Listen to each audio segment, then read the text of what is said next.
The front ones are the... Oh, wait, there's a bird. Anyways, the front ones are the mother and father. That one is... Oh, that's a pelican.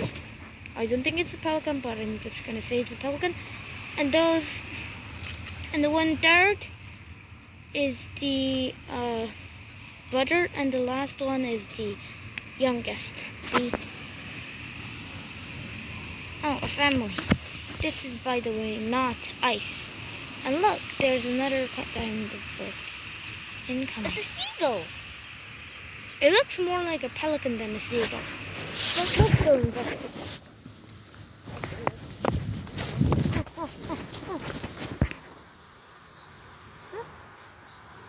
Oh, there it is. See it?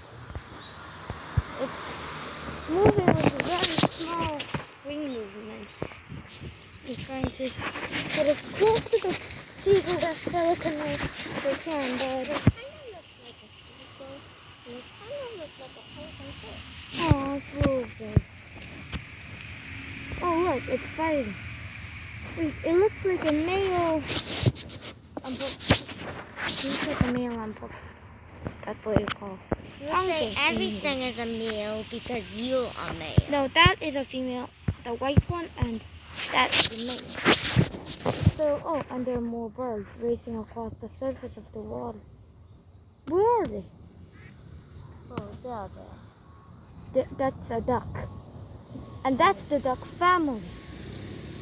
And they're meeting. Well, good luck meeting, guys. Because that duck is going to find some other fish. Okay, we investigated some birds. See you in the next episode, where we'll try to find river creatures.